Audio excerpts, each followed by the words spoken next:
بسم اللہ الرحمن الرحیم۔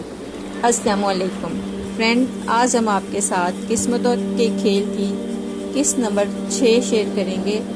فرینڈز، اگر آپ کو ناول پسند آ رہا ہے تو پلیز کامنٹ ضرور کریں تاکہ ہمیں پتہ چلتا رہے آپ کو ناول پسند آ رہا ہے کہ نہیں، تاکہ ہم نیکسٹ ایپیسوڈ جلد سے جلد اپلوڈ کر سکیں۔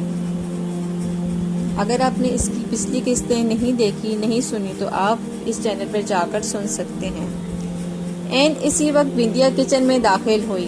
دونوں کو اتنا قریب دیکھ کر وہ بمشکل مسکرا کر بابو سے بولی، یہاں کیا کر رہے ہو تم؟ بابو اس سے 2 قدم پیچھے ہٹا، کچھ نہیں، پانی پینے آیا تھا۔ مجھے آواز دے دیتے، تم نے زحمت کیوں کی کچن تک آنے کی؟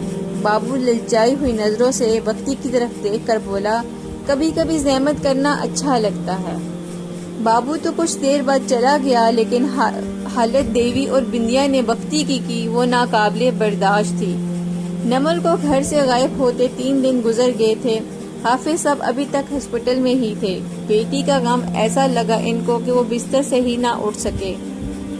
وہاں نمل کا برا حال تھا۔ جاذب 2 دن سے غائب تھا اور اسد اور عامر کی منت سماجت کر کے تھک چکی تھی کہ کسی طرح وہ اگر اسے اپنی قید سے رہا نہیں کرتے تو کم سے کم اسے صرف اس کے والد کی خیر خبری لینے دیں کہ وہ کس حال میں ہیں۔ یہاں بختی کی حالت بھی خراب تھی۔ اسے ایک ہی غم ستائے جا رہا تھا کہ یہ سب اس کی وجہ سے ہوا تھا۔ بختی او بختی، گوپال کی آواز پر وہ اس کے پاس آئی۔ جی ماما جی، میں حافظ صاحب کو دیکھنے جا رہا ہوں، کوئی بھی نہیں ہے یہاں گھر پر۔ گھر کا خیال رکھنا، دروازہ ٹھیک سے بند رکھنا، کوئی بھی آئے مت کھولنا، وہ پیار سے سمجھانے لگا۔ بختی نے پریشانی سے ہاں میں سر ہلایا۔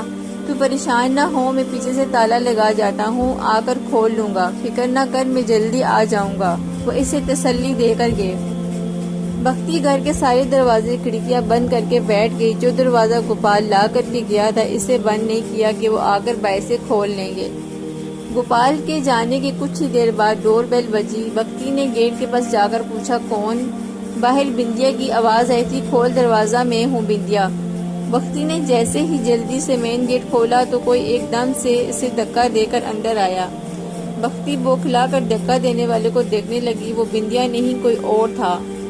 بختی کے ہوش اڑ گئے، وہ بے یقینی سے بولی، باہر تو بندیا کی آواز تھی۔ بختی نے بوکھلا کر دھکا دینے والے کو دیکھا، وہ بندیا نہیں بابو تھا۔ اس نے حیرت سے بابو کو دیکھا جس کی آنکھوں اور چہرے سے اس کی بدنیتی